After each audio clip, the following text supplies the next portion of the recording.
Olá, seja bem-vindo mais uma vez no GiroCast, esse podcast do Jornal Giro que já tem mais de 16 anos aqui na região metropolitana Oeste. Campeão, hein, gente? Sempre trazendo convidados especiais com assuntos polêmicos, mas despertador para você ficar ligado. E hoje não pode ser diferente. Ao meu lado, meu colega, meu amigo jornalista João Felipe.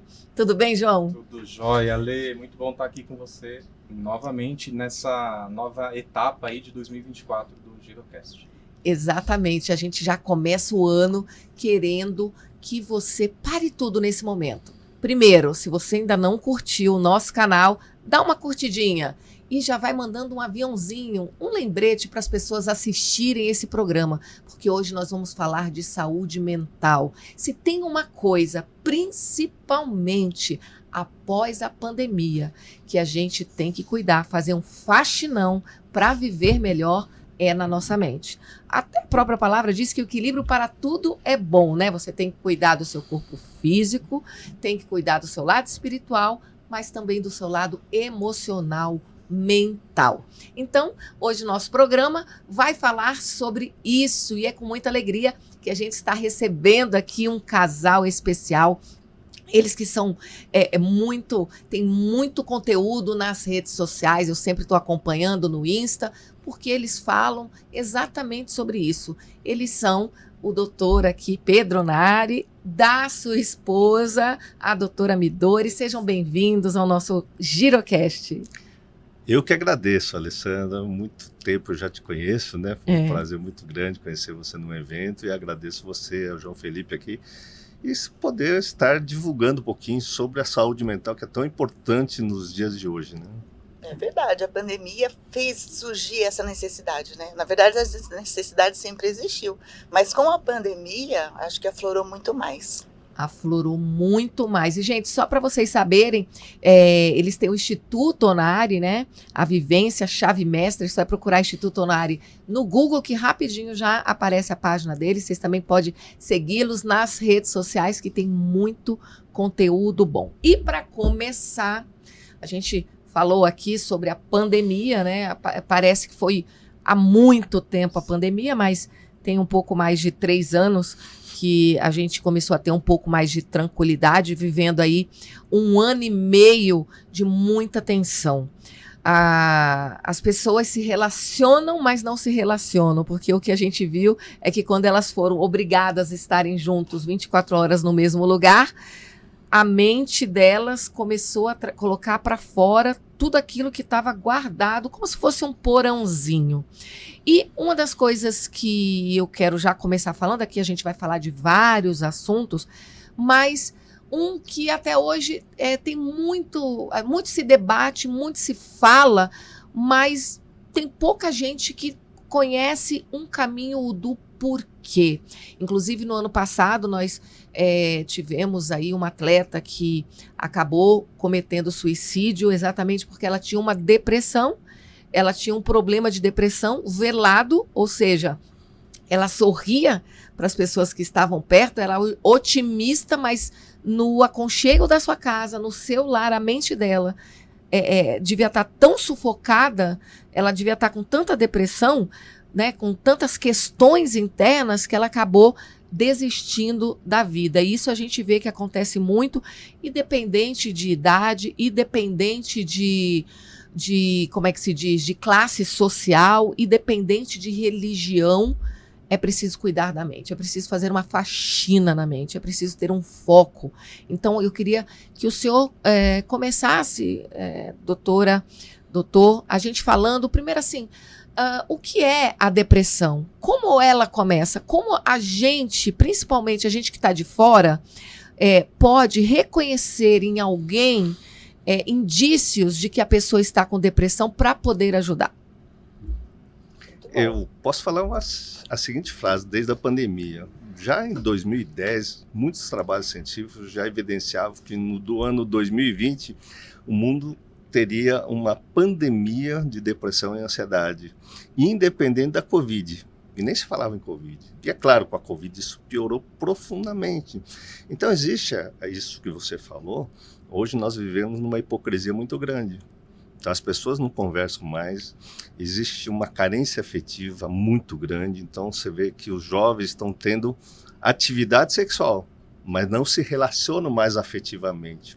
Esse é um grande caminho que eu vejo para todas as doenças emocionais ou mentais, que é a carência afetiva. Então, se você colocar toda a gênese, desde burnout, ansiedade, depressão, o ser humano está carente daquilo que pode ir lá os nossos ouvintes aí que estão ouvindo, estão assistindo, a dificuldade de relacionamento, seja na família, seja no trabalho, seja com filhos.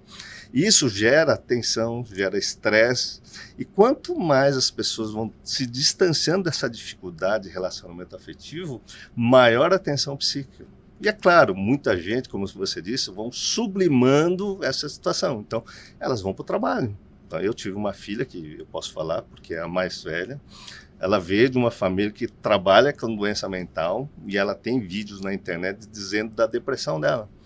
E eu olhava para ela, ela era exatamente uma pessoa super feliz, super assim, engajada na universidade, que ela fez medicina. No 3º ano, participando da atlética, do centro acadêmico, líder, quer ser pastora e virou pastora, na verdade.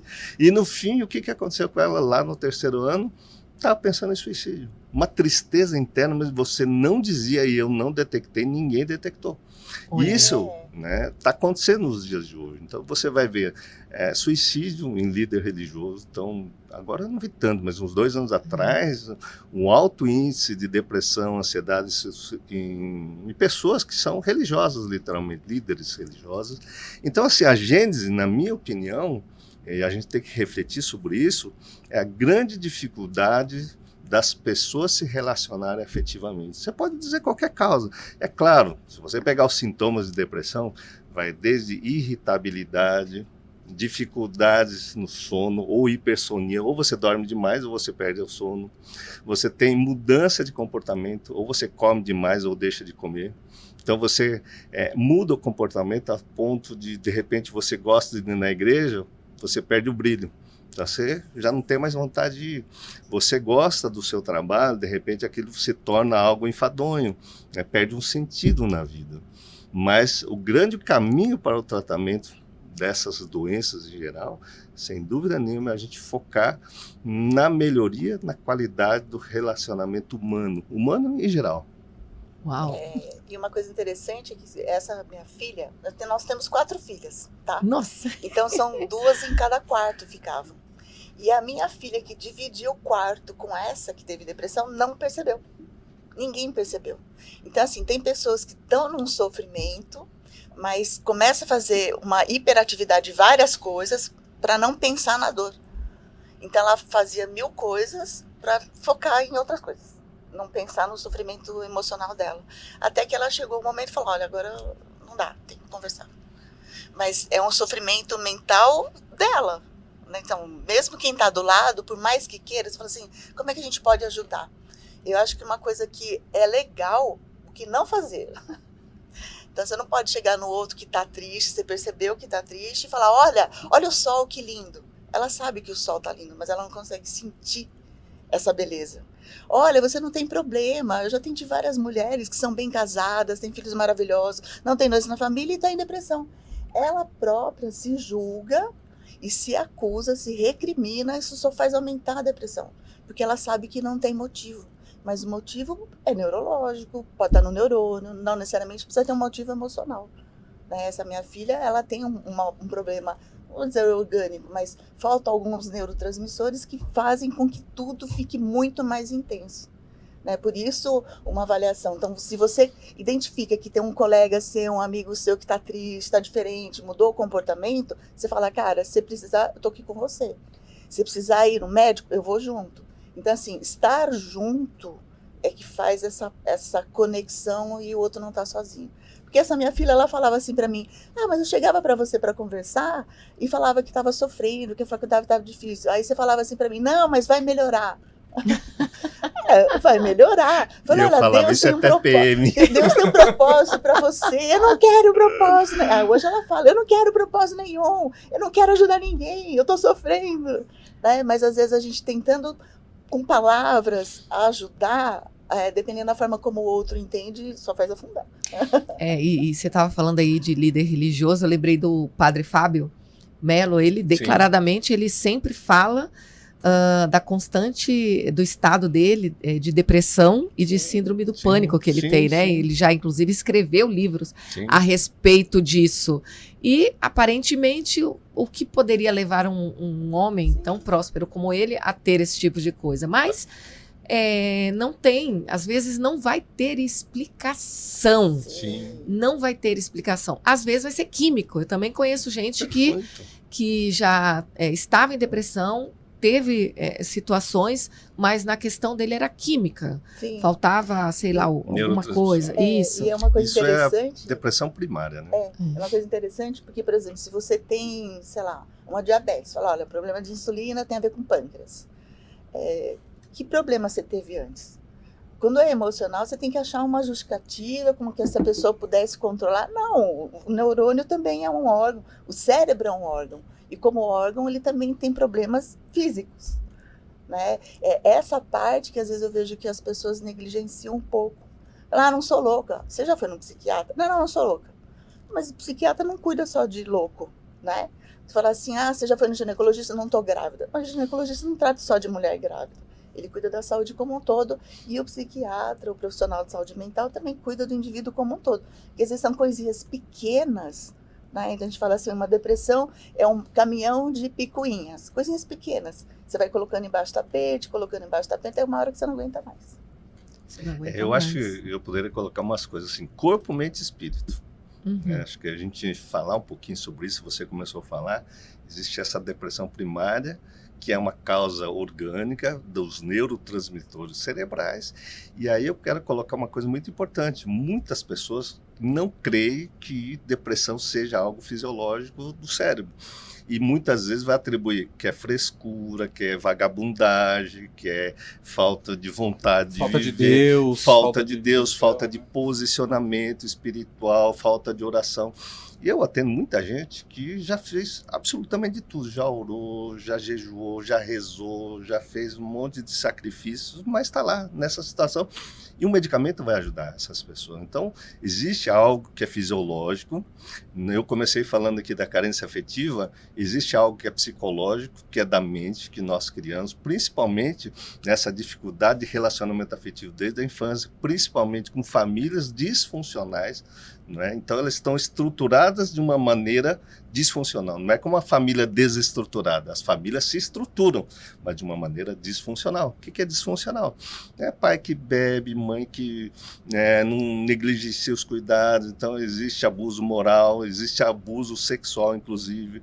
A criança vai crescendo num meio onde ela vai se sentindo fracassada, com baixa autoestima. Aí entra na fase adulta, vem novamente os fracassos, as dificuldades, aí vem os pensamentos e ideias negativas, eu não presto, não sirvo para nada, eu sou culpado. Aliás, a culpa é uma coisa que pega muitas pessoas com depressão. As pessoas se sentem culpadas por não conseguir fazer coisas. E uma das maiores causas de suicídio é que elas se acham um estorvo na vida dos outros. Nossa, estou dando trabalho. E faz aquela cara, né? De uma tristeza, uma melancolia, e olha, meu pai está sofrendo, é minha culpa, minha mãe está sofrendo, é minha culpa, né? Alguém está sofrendo, é minha culpa. Então ela vem toda uma culpa, né? Então vem um monte de coisas da ordem psicológica.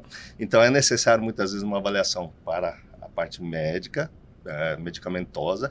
Existe sim um campo para os profissionais de psicoterapia que é fundamental, né?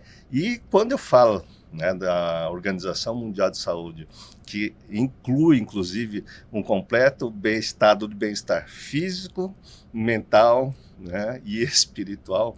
Da minha visão hoje, na verdade, espiritual para mim é falta de princípios de identidade, na qual você vai criando uma identidade muito mais assertiva. Porque hoje, como eu estava falando aqui um pouquinho antes da entrevista, A gente perdeu os parâmetros do que é certo e o que é errado, e os influenciadores digitais, que de um lado é muito bom, que a gente vê gente muito boa, a gente conhece gente muito boa, por outro lado, existe aqueles que começam a fazer uma influência que não vai dar fruto na vida das pessoas, mas se planta uma semente que não dá fruto. E todo esse negócio que não dá fruto vai levar à ansiedade, à depressão, fracasso. Então, quando a gente expande esses conceitos da mente humana, não é uma causa só. A gente tem que olhar as várias causas. É claro, o que eu vejo nesse sentido? Muitas vezes, quando as pessoas se sentem ansiosas ou deprimidas, para mim é um sinal de que alguma coisa na vida dela precisa ser mudado o rumo. Então, os princípios que ela está adotando na vida dela não são suficientes para dar conta da demanda pessoal ou das relações sociais. É uma grande oportunidade para essas pessoas refletirem que princípios são esses nas quais não estão dando fruto na vida. Muito interessante, né, Ale? Doutores, pós-pandemia, ou até mesmo, vamos dizer assim, nos últimos 4 anos, né, desde o início aí da pandemia, em que as pessoas acabaram ficando mais em suas casas, e aí, como o senhor, até entrando nessa mesma esteira que o senhor comentou aí dos influencers, que tem um lado muito bom, reconheço, óbvio, mas também tem um lado muito prejudicial. Por quê? A impressão que eu tenho é que com esse excesso de informações, né, que hoje está aí disponível, muita gente tem se autodiagnosticado com alguma coisa.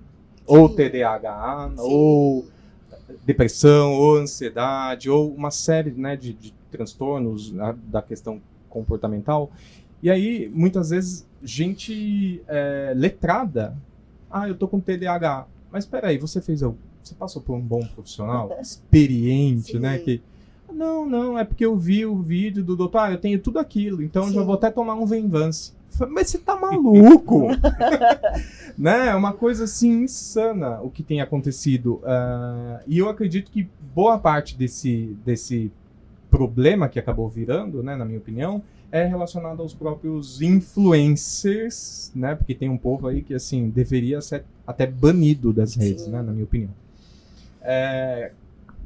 E aí, como fazer, né, para que a pessoa não se autodiagnostique com algum tipo de questão? Eu lanço aqui a doutora Midori. O Dr. Google, né? É o Dr. Google que trata as coisas. Em relação a essa questão do TDAH, vou fazer um parênteses aqui. Eu recebo muitas crianças que quem fez o diagnóstico foi a professora na escola, tá? Não é um diagnóstico, ela percebe que a criança está agitada, mas só a agitação não define um TDAH, né? Por que isso? Com a pandemia, as crianças ficaram muito em casa, então elas não estão acostumadas com aquele ambiente de sala de aula, prestar atenção no professor, ali na louça, coisa. Então eles são muito mais ágeis e eles precisam de muito mais ação, muito mais movimento. Você fazer uma criança parar e prestar atenção no que está fazendo, não é fácil. Tá? Pós-pandemia, isso agravou muito. Então, eu recebia crianças que o professor não conseguia dar conta, porque o sistema de ensino ainda estava atrasado, né? Mais retrógrado em relação à tecnologia que as crianças têm hoje. E aí falava, você não fica quieto, é agitado, então tem TDAH. E eu cheguei a atender uma criança que estava com 3 comprimidos de Ritalina. Meu Deus. E isso fez com que ela ficasse agressiva. Mas fazendo o diagnóstico, ela não tinha um déficit cognitivo em relação ao rendimento escolar. Falei, não é TDAH. Ela só tinha uma agitação psicomotora e foi medicada de uma forma errada, porque a mãe queria que medicasse. Então a mãe levava no médico, meu filho tem TDAH. Ele está agitado, não fica quieto na aula. Ela já tinha um diagnóstico. Então ela passou por vários psiquiatras, Ela fez o diagnóstico do filho e ela queria que o médico desse. Vou falar para você, a saúde hoje tá complexa, porque às vezes o médico não tem um tempo para conversar. Ele atende em 5 minutos já fazendo receita. Então a pessoa quer e se não fizer o que o cliente quer, o que o paciente pediu, ele vai lá e reclama do médico. Tem isso. Então, às vezes, muitos profissionais não dão conta, ou recém-formados, sei lá por quê, e só dá o remédio. Tem TDAH? Ele tem isso, tem isso, tem isso? Tem. Então tá bom. estão ok, a mãe está falando e ele passa. Então essa criança chegou com 3 comprimidos de Ritalina, super agitada, e aí deram depois uma outra medicação para conter essa agitação, essa agressividade da criança. Então ela estava hipermedicada, e aí o rendimento começou a cair. Ela foi melhorando com terapia da mãe, tá? Porque ela tinha que ter um diagnóstico do filho e diminuindo a medicação da criança.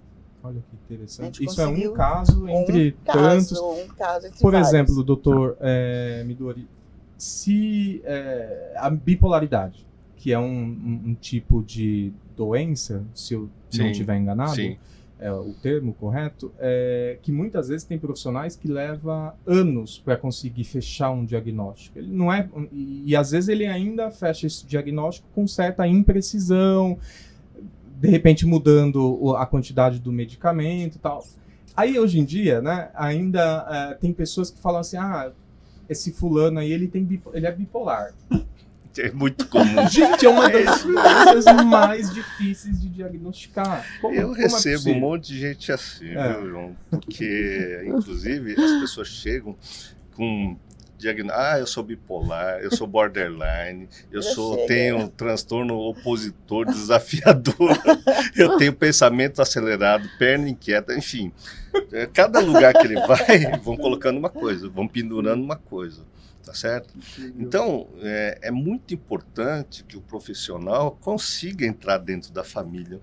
A relação, nós trabalhamos muito na relação familiar, desde a criança, adolescente, até o indivíduo adulto, que a gente atende muita gente que chega lá assim, tomando 1 quilo de medicamento, e muitas vezes eu tenho que suspender a medicação dessas pessoas, porque 70% a 80% é psicológico, entende? E psicológico, na verdade, eu sou psicanalista, a gente tem que acessar o inconsciente para tirar os impulsos do inconsciente, porque a gente é impulso, o nosso impulso é inconsciente. Então, falando um pouco de princípios bíblicos, em Romanos capítulo 7, o apóstolo Paulo já dizia, todo o bem que eu quero fazer, eu não faço, e tudo aquilo que eu quero fazer, eu acabo não fazendo. Né? Então, é tudo ao contrário, eu sou um cara impulsivo, eu queria estar tranquilo, eu queria ter domínio próprio, mas não tenho. Eu queria ter mansidão, mas estou irado. Eu queria amar, mas estou com ódio. Nós somos contraditórios por natureza, assim é o diagnóstico também. Então, é fundamental, né, abordando essa questão que você está falando dos diagnósticos do achismo. Eu já atendi uma pessoa particularmente, né, e ela dá testemunha aí, ela veio com diagnóstico de borderline, né, de bipolaridade do tipo 1. Quer dizer, é aquela grave que você está conversando aqui, amanhã está internado, doida, acelerada. E ela foi internada 8 vezes. Claro, o que eu quero dizer com esse exemplo muito clássico, né? Foi internado na Inglaterra, na Itália, na Irlanda, porque ela insistia em morar fora, depois veio para o Brasil, foi internado no Brasil. Mas a coisa mais interessante é que, no fundo, o que nós tratamos dela, relacionamento afetivo, que é o que eu comecei falando. Então, o diagnóstico final foi o quê? Uma vida frustrada desde a infância, uma frustração afetiva de não conseguir se relacionar, e isso gera raiva. Todo indivíduo que se frustra gera raiva. Então, existe uma sequência emocional. Eu desejo uma coisa, eu me frustro, eu fico com raiva. A hora que eu fico com raiva, sai explodindo. E aí você vai ter que conter, né? É muito famoso no medicamento, que é uma contenção química, uma camisa de força química que chega no pronto-socorro, dá uma injeção. Né? E aí foi feito isso com ela diversas vezes. Hoje, essa paciente, literalmente, eu dei alta para ela e não toma nenhum medicamento. Nossa. Mas o que foi abordado ao longo de um processo, não foi um dia, não foi um ano de terapia, foram 3 anos dela investir em tratar a raiva. O que eu, para mim, na minha prática, toda a nossa doença vive na frustração e na raiva. Então, eu vou citar a Bíblia, inclusive, 1 João 4, que diz assim, o verdadeiro amor afasta todo medo, o verdadeiro amor cura qualquer coisa. Então, neste sentido, não partindo para um lado religioso, mas um princípio bíblico. O que a gente descobre no inconsciente humano através da psicanálise, que a gente é um cara que tem a nossa sombra, né? Jung já dizia da nossa sombra é a nossa raiva, é a nossa frustração.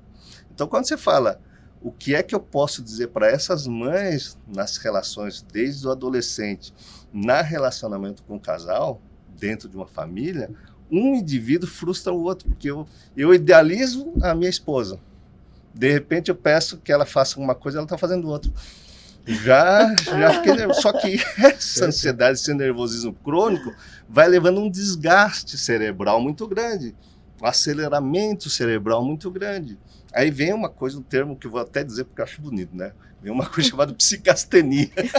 O dia que eu aprendi isso, eu achei maravilhoso. Falei, vou usar esse treco aí. Psicastenia. Psi é de psíquico. As é sem, tenia, força. Sem força psíquica. Sem força psíquica. Sintoma depressivo.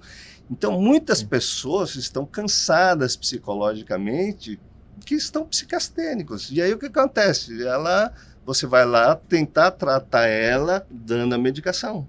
Mas não vai tratar, porque é frustração crônica, é raiva crônica. Então, por isso, é importante a gente salientar que 70% a 80% da abordagem de um sucesso terapêutico, tanto do TDAH quanto depressão, ansiedade, é você levar ao conhecimento. E o autoconhecimento do inconsciente. E o mais importante, eu estou falando de princípios aqui, um princípio que é muito interessante, você não consegue ajudar tirar o cisco do olho do outro se você não tira a trave. Então, se você for buscar alguém para fazer psicoterapia, essa pessoa é cega e não tem algum princípio, o que vai acontecer? É um cego guiando outro cego. Aí vem uma outra problemática, né? Que no mundo atual, a gente está indo para o lado da ciência, mas as pessoas não perguntam o que as pessoas estão sentindo, o que ela tem por dentro, como resolver essa angústia primordial, e que é medicar essas pessoas. Nem sempre vai resolver, porque, como ela disse, muitas pessoas começam a ter efeito colateral da medicação. Então, a terapia é fundamental. Mas, novamente, a terapia com a medicação e princípios de vida, no meu caso, eu adoto um princípio cristão, que está lá no Novo Testamento. Então, isso vai conseguir fazer com que a gente consiga fazer com que aquela pessoa fale, cara, esse negócio que você está fazendo está errado. Né? Deixa de ser frustrado, vamos trabalhar, vamos ver o que está acontecendo aí. Perfeito. Ale, só antes de passar para você, só pedir desculpas que Dr. Pedro Nari e doutora Midori. Perdão, eu acabei me confundindo aqui na hora de passar as perguntas. Mas, tudo bem. Tá tudo só para certo. finalizar, Ale, doutora Midori, para quem hoje está enfrentando uma depressão ou suspeita, né? Sim. A pessoa não foi procurar ajuda ainda. Sim. Mas que primeiro passo que ela pode dar para se autoajudar, mas de uma maneira efetiva, sem os achismos de internet, né? Às vezes a gente imagina a depressão como uma coisa parada. Você imagina a depressão, você imagina aquela pessoa enrolada num cobertor, num quarto escuro, não quer tomar banho, não liga para higiene, essas coisas, tá? Mas hoje em dia não tem tanto assim, não. As pessoas brigam para não ficar assim. Então, eu acho que a primeira coisa, se a pessoa percebeu que ela mudou o gosto, antes ela gostava de conversar, ela não gosta mais, ela gostava de ir no culto, não vai mais, ela gostava de festa, não quer se relacionar, ela está mais contida, mais retraída, primeira coisa, ela tem que perceber por que isso está acontecendo. Porque eu vejo que a pessoa, ela não reconhece, ela não quer admitir que tem um problema. Então, acho que a primeira coisa é ela perceber que se mudou alguma coisa no hábito dela, o comportamento dela, e às vezes outras pessoas percebem, mas ela nega, tudo ela justifica. Então, uma forma de negar algo é justificar racionalmente. Ah, tô cansada. Mas tá sempre cansada? Antes você fazia tudo e cansava igual. Por que antes tinha energia e hoje não tem mais? O que é que tá frustrando? Né? Quando o Pedro fala assim, raiva, a gente também imagina uma pessoa furiosa, vermelha, né? Sim. Só que hoje, negligência é uma forma de exprimir uma raiva. Eu ignorar o outro é uma forma de exprimir uma raiva. Né? Então, hoje, eu vejo que as pessoas não têm mais tanta empatia pelo outro, porque tem uma raiva interna ali. Né? Fala, ninguém liga para mim porque eu tenho que ligar para os outros. Isso é um sintoma de uma raiva que não está sendo expressa, porque quem tem amor é empático. E hoje eu vejo as pessoas muito frias, né? Nervosismo também. Isso, são frustradas, né? E tem uma vontade, frustrou, vai vir uma raiva, porque está frustrada. Então, às vezes a pessoa, um excesso de frustração, ela nem percebe, mas a energia que fica é a de raiva. Né? Como você falou assim, a bipolaridade.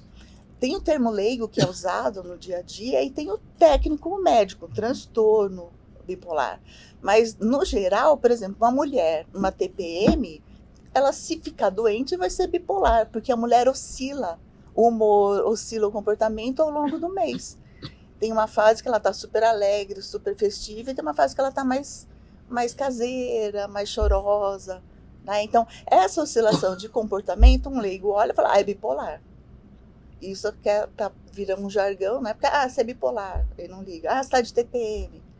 Né? Então, tem o termo leigo. Então, quando as pessoas chegam ali para mim, eu tenho depressão. Eu falo, pera, o que é que você tem que você chamou de depressão? Porque às vezes nem é. Então, o diagnóstico tem que ser pautado com muito critério. Eu não gosto muito porque o diagnóstico acaba virando um rótulo. Né? E às vezes é difícil você lutar contra o rótulo. Você vai no Dr. Google, ele fala que isso não tem cura, que isso é difícil. E não é assim. Né? Então, eu vejo que as pessoas têm problemas, têm algumas dificuldades. Vamos buscar a causa disso para trabalhar essas coisas separadamente. Eu acho que isso é mais E as efetivo. pessoas tendem a dar um diagnóstico, no Dr. Google, seja, fechar um diagnóstico. A nossa visão, enquanto instituto, é você ver a pessoa, que são coisas distintas. Então, cada um tem um sentimento interno. E ninguém gosta nem de fazer pergunta o que você está sentindo. Porque se outro começar a reclamar, o que eu vou fazer? Porque às vezes até uma ofensa, né? Se sente ofendida, né? É verdade, é verdade. Se sente ofendido. Não, desculpa que eu tô dando uma tossidinha aqui. Mas eu tô assistindo uma série na Netflix que se chama, eu acho que é assim que fala, Hyde, Jekyll e Eu. Que é uma série coreana, porque eu assisto doramas e coreanos também. É o médico louco, né? Jekyll Hyde. Dr. Jekyll. Então, e fala sobre um transtorno de identidade. Conta a história de um rapaz que, na verdade, ele tem dupla personalidade, que ele é durante o dia uma coisa e à noite, quando ele dorme, depois ele acorda uma outra pessoa. E é muito legal essa série, eu tô adorando, tá na Netflix. A senhora já assistiu, não? Já ouvi falar. Já ouviu falar? Mas é sensacional, por quê? Tem todo um trama, tem romance e tudo, mas mostra de uma forma escancarada como acontece no interior da pessoa. Só que o que eu gosto dos dramas coreanos, é porque eles mostram muito da onde é a raiz do que aquela pessoa está vivendo. Então, no caso dele, ele tem um trauma de quando ele era criança, ele foi sequestrado, o pai não quis pagar o sequestro dele, então ele viveu sempre com aquele sentimento, meu pai não me ama a ponto de pagar um resgate por causa do meu sequestro. Então, assim, ele cresceu com isso e teve essa crise de identidade. E a doutora que acha o diagnóstico para ele, a psiquiatra, ela é sequestrada. É uma confusão. Só que assim, ainda não terminei, mas eu já entendi o caminho. Por quê? Porque a última fala que ela fala com ele, que fala assim, olha, achei a sua cura.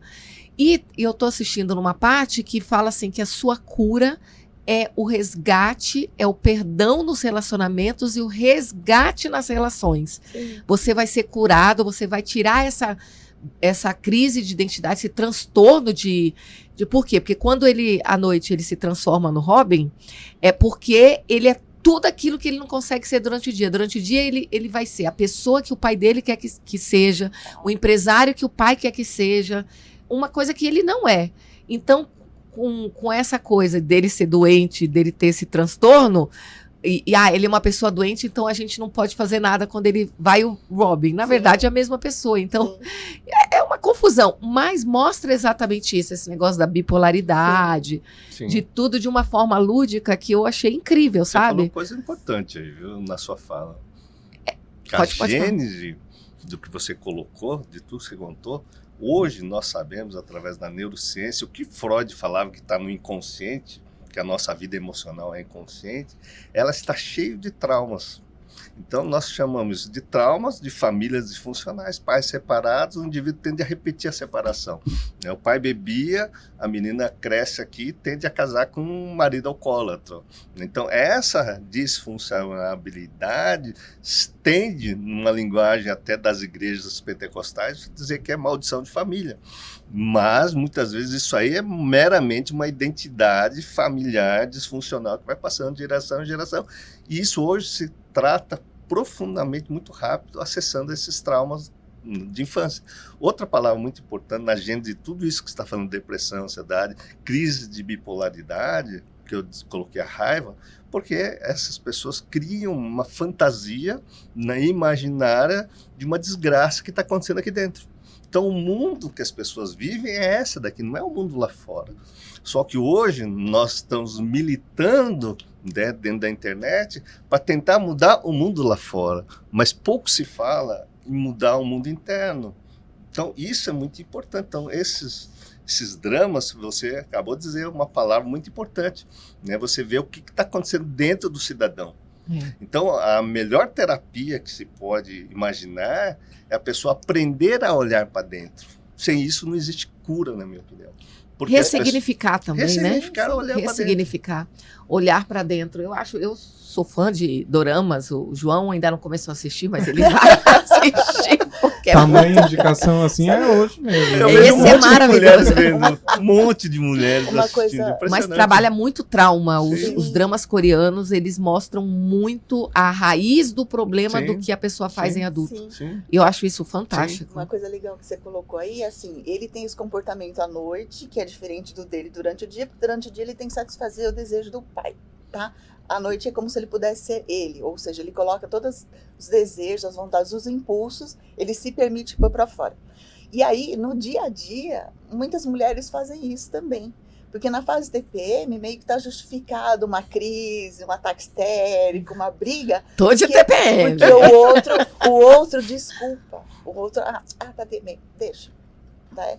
Mas isso é uma forma de exteriorizar algo que está guardado.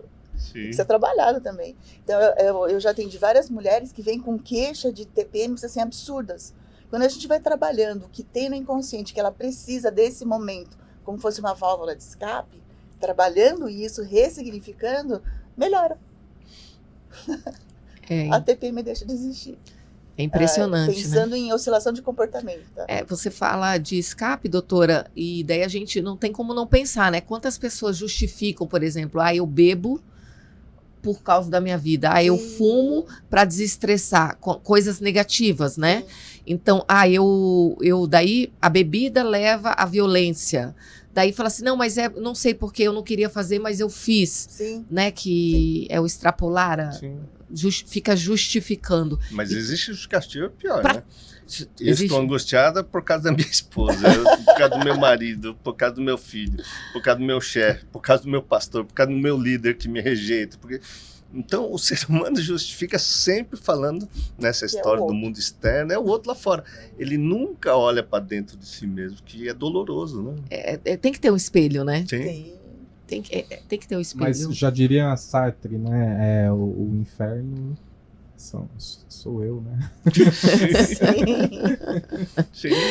E a gente tocou aí, eu falei um pouquinho dessa questão do pai. Você que tá ligado aqui no Girocast, continua com a gente, tá? E olha, tá gostando do conteúdo? Você, por favor, ainda que termine daqui a pouquinho, você ainda tem oportunidade de copiar o link e espalhar por aí, porque o assunto aqui é sério, é esclarecedor. Antes de eu entrar na questão do trabalho, só falando um pouquinho mais do que o João colocou aqui com relação às redes sociais, hoje a gente vê também que as pessoas estão emborrecendo de tanto conhecimento, porque não é o bom conhecimento, né? Sim. Hoje a gente vê essa questão dos influenciadores, das redes sociais, de padrões que estão sendo criados. Toda vez que eu olho um vídeo, daqueles vídeos que acaba aparecendo lá no meu Insta, né? Não, em 10 dias você vai emagrecer 10 quilos. Não, porque você vai ficar com essa barriga. Eu fico pensando assim, mano, minha estrutura não é que nem a sua. Como é que você tá dizendo um negócio desse? Eu tenho essa consciência. Mas imagina uma pessoa que cria uma expectativa e depois ela entra na frustração porque ela não vai ser aquilo que a pessoa tá dizendo que ela vai ser. Sim. Como é que trabalha isso? Como é que a gente faz num mundo que despeja o tempo todo padrões sem conhecimento? Eu não conheço você, como é que eu vou dizer que esse padrão é para você, então, né? Uma coisa interessante, né, nessas coisas de... Eu vou colocar uma propaganda enganosa, mas na verdade tem lá as entrelinhas os parágrafos pequenininhos, ele coloca, toma essa medicação, faça esse exercício, assim, um monte de coisas, que é o que ele está vendendo. Mas também tem uma cláusula que você tem que ter um controle de alimentação, tem que fazer atividade física regular, tem que, né? E se você não fizer tudo aquilo, não dá certo. Tá, ele vendeu uma coisa, você comprou aquilo que ele te fez a propaganda, mas as outras coisas você já não faz, já não consegue fazer. Né? A alimentação, como diz na palavra, né? A glutonaria é uma forma de exteriorizar uma frustração.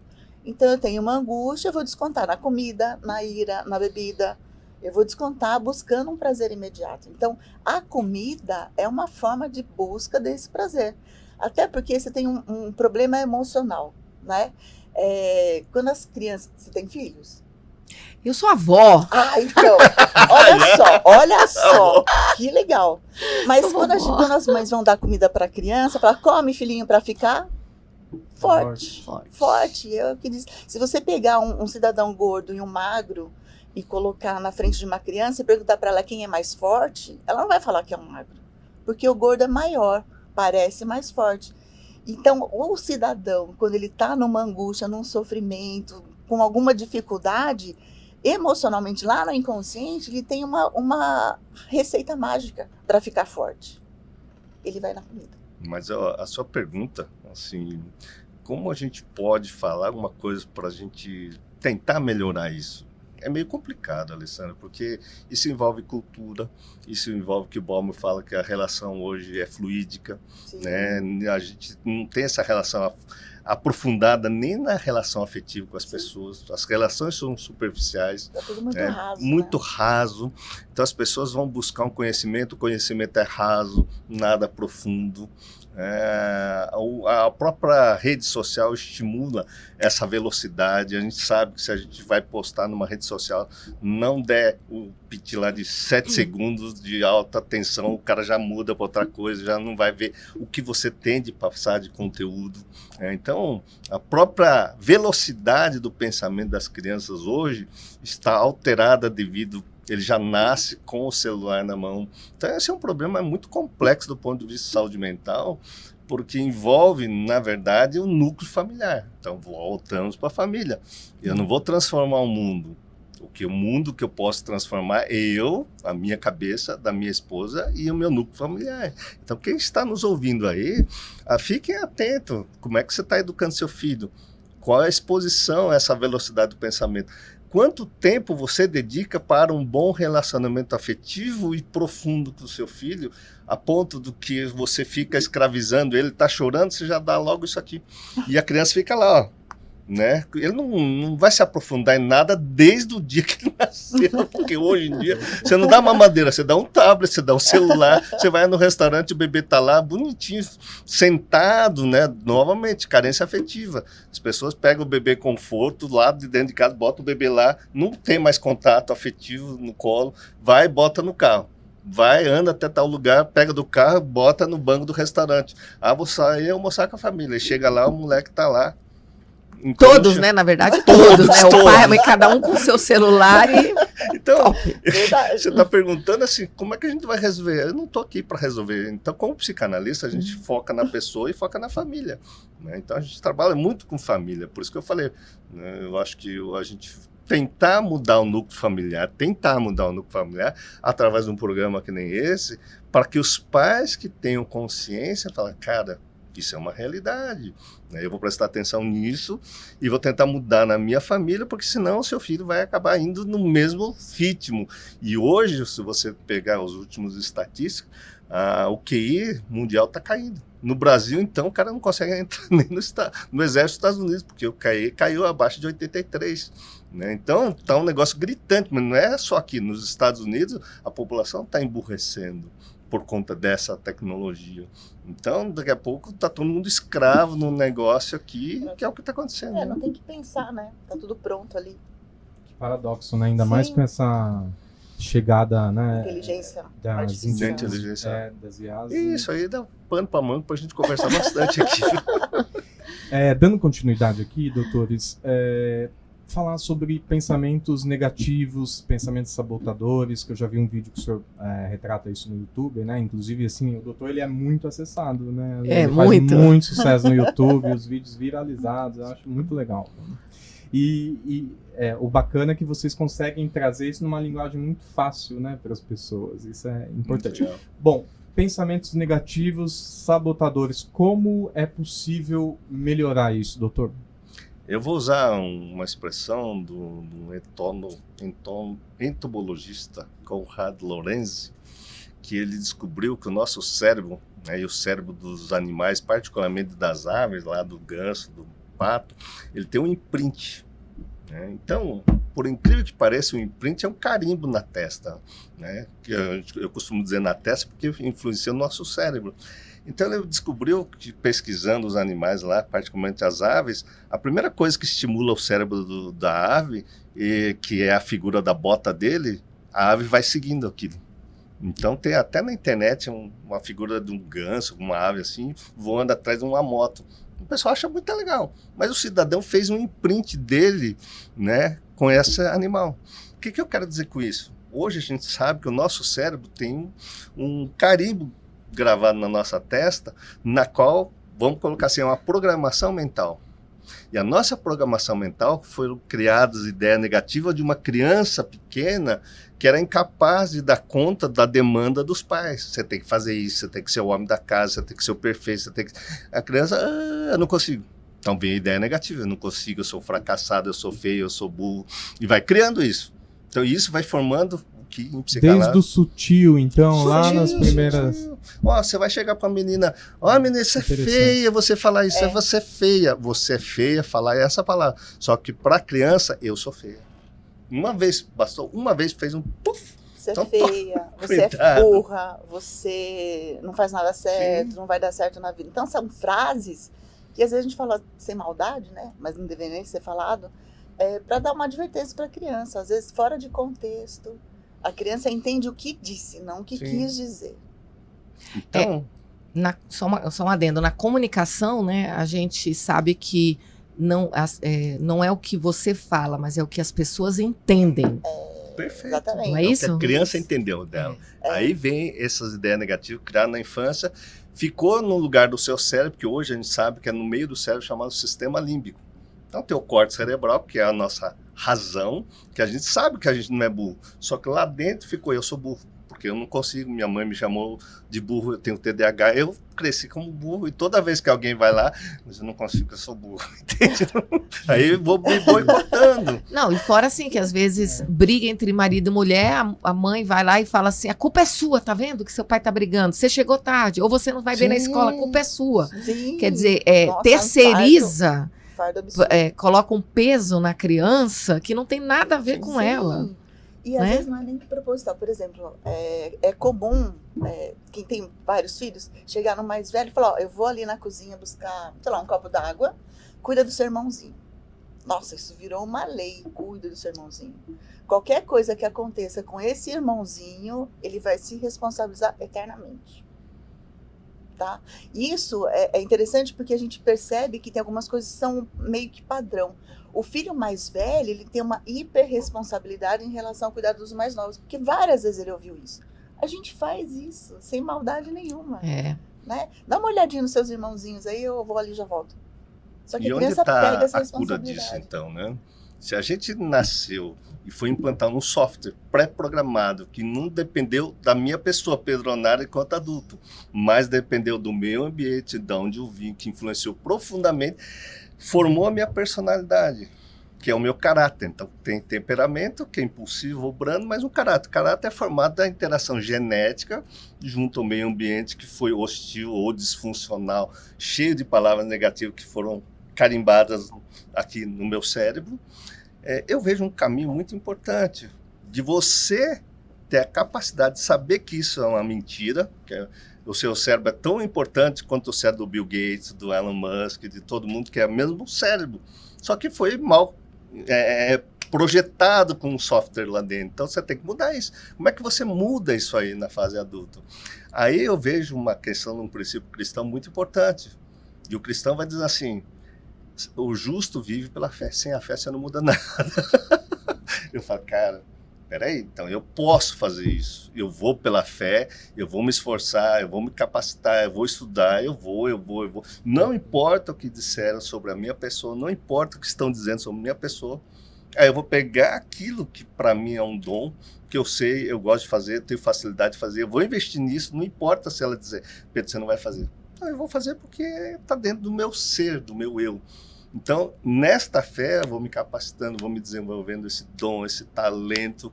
Aí o que acontece? Eu passo a amar a minha pessoa.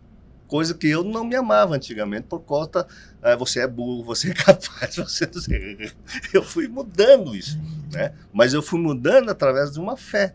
Pode ser por uma fé através da ciência que diz que você pode, mas também eu vejo que existe uma influência espiritual muito grande. Então eu entro numa espiritualidade que o Freud não falava sobre isso. Mas todo mundo tem uma noção que existe um Deus, alguma coisa que as pessoas chamam de energia, que não sei o quê, blá, blá, blá. Eu acredito sim, mas não sei o quê. Então, é o não definido. Mas quando a gente lê as escrituras, particularmente eu junto neurociência, psicanálise, psiquiatria, psicologia, junto com o Novo Testamento, você vai olhar para aquilo e você vai falar, cara, eu preciso mudar isso dentro de mim. Isso é uma mentira. Né? Então, toda a Bíblia vai dizer para você se autocapacitar, você se investir nisso, trabalhe nisso, tudo mais, até que você começa a ter uma fé diferente do que você tem. Então, o indivíduo que fala, eu não tenho fé, tem fé sim. Tem fé no que foi colocado na infância dele, tem fé naquilo que a ciência disse. Mesmo que seja numa coisa negativa. Mesmo numa coisa negativa. Você está fé, acreditar. Sim, eu tenho fé que eu sou burro, que eu sou isso, aquilo. Exatamente. Em alguma coisa você vai ter fé. Coisa onde você está colocando a sua fé? Sua crença, exatamente. Sua crença. Então está na hora de você mudar a sua crença, que ele está nos ouvindo aí. É uma coisa legal, assim, o mais velho, como está falando, ele tem esse senso de responsabilidade em relação ao cuidado dos irmãos mais novos. O caçula é o contrário. O caçula, às vezes, é um mimadinho, mas ele tem essa questão da inferioridade. Porque criança não distingue faixa etária. Né? Ele tem 2 anos a mais, 4 anos a mais, irmão é tudo igual. Então, o pequeno se cobra também ter o desempenho do mais velho. Então, ele sempre vai estar menos se sentindo inferiorizado por conta disso. E ele cresce com essa sensação de ser menos. Isso também precisa ser trabalhado futuramente. Muita coisa, né, João? Nossa, a gente não tá falando nem metade do que precisa falar. Uma coisa interessante, assim, não precisa ser um lar disfuncional. Né? Porque o inimigo vai plantar joio ali, mesmo o lar sendo extremamente funcional. Porque a criança começa a comparar. Ela se compara com o mais velho, ela se compara sozinha. Às vezes a mãe fala, lava a louça aí. Né? Eu falo para minhas clientes, ou mesmo eu fazia isso. Tirava tudo que era perigoso, deixava só o tampo-égua assim, para elas lavarem, elogiava bastante. Só que a criança está aprendendo, então óbvio que não vai ficar tão bem lavado. Depois que elas iam dormir, ela lavava tudo de novo. Mas não precisa ser na frente da criança. Você faz tudo errado, você não sabe fazer direito. Ela está aprendendo. Né? E às vezes, os adultos, pela pressa, a criança quer fazer, ele deixa, mas ele cobra uma perfeição. E a criança sempre vai estar se sentindo menos, como se não fizesse nada direito. É forte, não é, João? Muito, nossa, com certeza. Vamos falar um pouco agora com relação ao mercado de trabalho, como a Lê já havia adiantado, doutores. E uma questão que também tem sido cada vez mais discutida na mídia é sobre o burnout, que é aquele momento em que o profissional demora para identificar, mas que de repente, né, ele entra ali num estado que vocês vão explicar melhor, evidentemente, os sintomas, no qual ele não consegue mais nem trabalhar, nem sair de casa, né? Às vezes tem uma questão de saúde mesmo,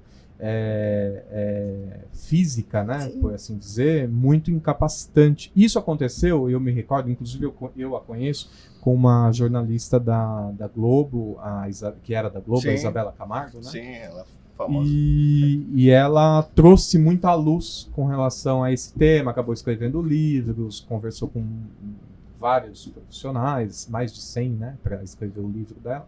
E eu acho que ela, mesmo não sendo profissional da área, assim como vocês, tendo, né, todo esse respaldo e propriedade, ainda assim ela é uma pessoa que tem ajudado a levar muita informação, né? e ajudado muita gente, né? Então eu queria que vocês falassem, inclusive se vocês atendem esse tipo de... se vocês têm essa demanda na clínica. Tem, muito. O que eu vejo assim, é bem pontual, né? Tá. A maior parte dessas pessoas, as queixas de angústia, ansiedade, ou até síndrome do pânico associado que você fala, mas na verdade é algo pontual. Tá? Então é só à noite que eu começo a passar mal, porque no dia seguinte eu já estou pensando que eu tenho que ir para o trabalho. Né? Então, e no sábado, não, no sábado foi um alívio, estava bem, fui para a praia, estava tranquilo. Agora, chega à noite e aí vai piorando.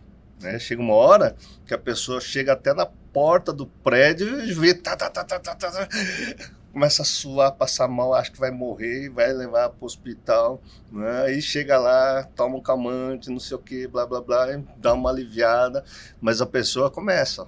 Né? Então, só de pensar no trabalho, deflagra um gatilho que gera angústia, ansiedade, sintomas físicos, né? Tremores, sudorese, palpitação, frio no estômago, náusea, dor de cabeça, dor nas costas, enfim, somatização pura, pontual, ligada ao ambiente de trabalho.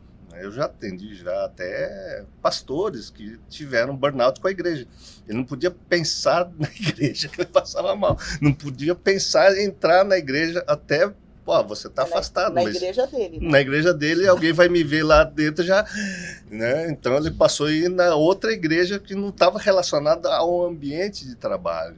Então, isso é bem comum nos dias de hoje.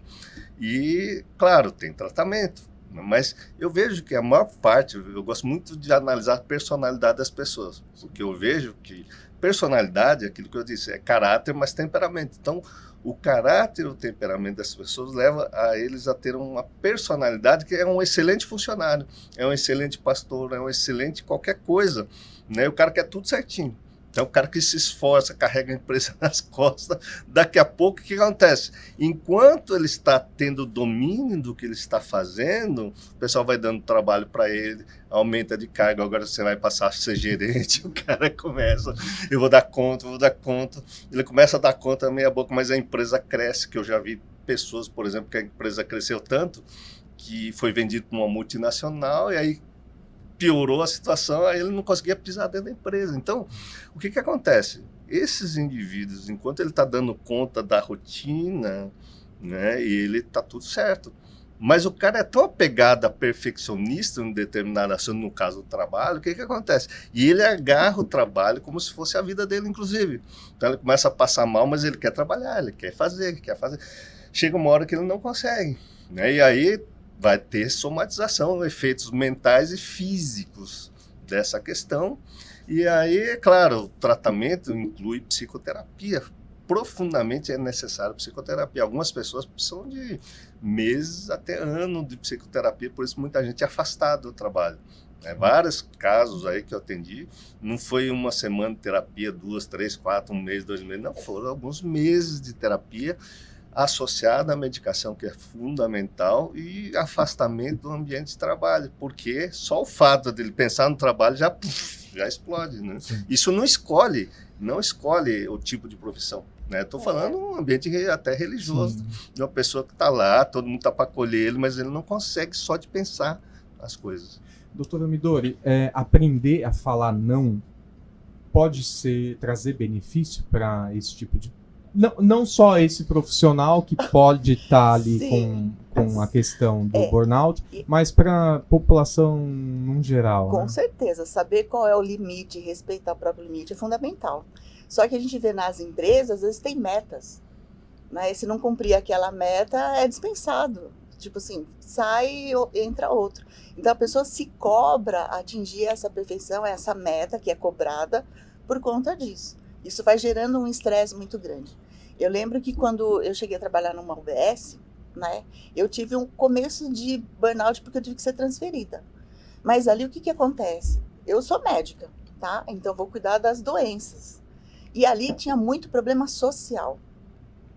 E que eu não ia conseguir dar conta. Isso me levou num grau de sofrimento que eu chegava lá, as pessoas precisavam de orientação, eu dava, mas precisava de comida, precisava higienizar a casa, precisava alguém ir lá limpar, tirar aquele monte de lixo acumulado. Eu não dou conta de fazer isso. A gente ia fazer visita nas casas E assim, situações precárias, essa criança precisa de um banho, sabe? Então, eu comecei a entrar em sofrimento porque eu, como médica, falei, não vou fazer faxina na casa da pessoa, não tem como. Né? E não é uma casa só, é ali uma população. Eu comecei a entrar em sofrimento, tive que ser transferida dessa absorver vez. aquilo. Né? Eu comecei a entrar naquele sofrimento todo, eu queria fazer alguma coisa, mas não tinha o que fazer. Daí você começou a se sentir incapaz. Isso. Porque você não conseguia resolver todos os problemas. Exatamente. Aí eu não conseguia. Essa sensação de incapacidade era tão desagradável, desconfortável, por mais que eu soubesse, não, isso não é meu, isso é um problema social. Então leva a assistente social, faz mutirão na UBS, o que dá para fazer com a comunidade? Mesmo sabendo que não era a minha função, eu entrava num sofrimento. Não é racional. Não é racional. E aí esse sofrimento fez com que eu tivesse que ser transferida para uma outra UBS, porque aquela ali não tinha condição. As pessoas, é tanto inconsciente, porque a gente está falando do inconsciente, que as pessoas têm noção que é o trabalho, mesmo o chefe falando, olha, você está estressado, vamos tirar férias, diminuir a carga, não importa se diminuiu a carga de trabalho. Ele começa a pensar no assunto, porque dentro dele tem essa questão até perfeccionista. Estou dizendo no genérico, mas com certeza absoluta, a personalidade obsessiva, perfeccionista, né? Aquela pessoa que se preocupa demais com as coisas, então ele se sente culpado porque não está dando conta, aí ele tenta dar conta, aí ele vai entrando numa bola de neve. Então, se quem já teve burnout está me ouvindo, ou quem pensa nessa situação está evoluindo no estresse, em geral tem esse tipo de personalidade. Aí vem o tratamento. Porque se a pessoa não muda a personalidade, não adianta muitas vezes mudar de emprego, porque o problema vai junto. Ele vai ter burnout em outro lugar. Existe o outro lado, porque aqui a gente está falando da pessoa que tem um burnout, algumas coisas de características dela que podem levá-la a ter o burnout. Mas, por exemplo, se ela tiver um chefe que for opressor, exigente, a senhora falou da questão de, por exemplo, de metas, sim, essas coisas, né? Porque eu fico imaginando, a pessoa, às vezes eles colocam uma meta que não dá para você alcançar, sim, entendeu? Sim. Você tem que ser querubim, você não vai ser querubim, sim, entendeu? Sim. É uma coisa que é fora do comum, e isso vai trazendo frustração. Por quê? Porque alguém está te cobrando para fazer alguma coisa que às vezes não vai, tá te cobrando só para você chegar aqui, tá te cobrando aqui, mas na verdade ele quer que você chegue aqui, então ele faz terror, não é isso? E isso pode levar também a pessoa ao burnout? Com certeza, que é o que fez eu sair da UBS. É uma coisa interessante, quando eu entrei na UBS, eu tinha uma gerente maravilhosa, fantástica, ela acolhia todo mundo, ela ouvia as pessoas, ouvia os funcionários, ela fez todo mundo trabalhar numa unidade, pelo território, tá? Então era muito legal, todo mundo acolhia todo mundo. Então ela conseguiu criar esse ambiente. Só que por problemas familiares dela, ela precisou sair. Eu fiquei 10 anos na UBS, tá? Ela precisou sair, entrou um outro, ficou pouco tempo, e a terceira que entrou era uma dinâmica de trabalho completamente diferente. Ela só queria de relatório. Ela não via pessoas, ela não estava nem aí para o problema das pessoas, ela relatório. Para a supervisão, era uma ótima gerente, porque ela alimentava esses relatórios. Mas para a gente ali que estava na frente, então, por exemplo, ela me proibiu de fazer várias coisas que eu já estava fazendo. Falava assim, você é médica, não pode fazer isso. Qual que é o problema se eu tenho tempo e ir lá arrumar um prontuário? Qual que é o problema eu ir lá acessar com a minha senha o computador a proatividade e marcar um paciente? Para mim, eu estou marcando para mim. Não, a sua senha não é para isso. Você não pode fazer. Então ela proibiu. Ela começou a proibir todo mundo que fazia essa proatividade. Né, para que tudo funcionasse, ela começou a proibir. Até chegar um momento que ela não me deixava mais sair da sala. Então eu tinha pacientes que estavam ali na porta, precisando de uma receita. Não, se não marcar consulta, a senhora não pode atender. Mas eu conheço a pessoa, eu sei onde ela mora, eu sei o número do prontuário, eu sei que remédio ela tá. Não pode. Eu proibiu. Eu tô vendo a pessoa precisando, eu sei o que ela precisa, eu posso resolver, a outra proíbe. O que eu estou fazendo aqui? Gente, isso é muito forte, né? É muito forte. Nesse programa, eu não vou conseguir tratar de algo que eu gostaria, mas já fica aqui o convite para vocês voltarem, que é a questão do narcisismo. Sim. Que isso é também, que a gente vai falar muito aqui, mas pelo nosso tempo, a gente não tem mais como falar do narcisismo. João, mais alguma pergunta? Eu tenho Vários. Tantas. Não, mas é bom porque já ficou o convite aqui no ar para a próxima vez. É verdade. Oi. Para finalizar, quando eu costumo conversar com profissionais ligados à saúde, né, Ale, eu sempre tenho uma pergunta que eu faço assim, até para resgatar o histórico, qual foi para vocês dois o diagnóstico mais difícil que vocês já tiveram que dar para um paciente? Diagnóstico mais difícil? Eu vejo que eu não dou diagnóstico, até porque eu trabalho com psicanálise hoje, particularmente. Até porque, dentro do que eu falei, se eu fecho um diagnóstico, eu estou cravando um imprint na vida dele, né? E eu acredito que tudo isso, quando nós conseguimos adequar um tratamento melhor, medicamentoso, psicoterápico, até mudando uma vida espiritual, eu acredito que isso muda. Então você vai falar, pô, você fechou um diagnóstico aqui. Mas eu acredito que uma das coisas mais difíceis na área de saúde mental são pessoas que têm uma forte tendência a querer se matar. Existe aquelas pessoas, né? Todo mundo já pensou, mas eu vou matar, mano. Tô saco cheio da vida. Tá, essa é 99,999. Mas existe sim pessoas que chegam e a gente vê, né, sem esperança, sem sentido na vida, sem o apoio social, sem apoio espiritual. E você olha para aquilo e fala, e aí, Deus, por que você me trouxe isso?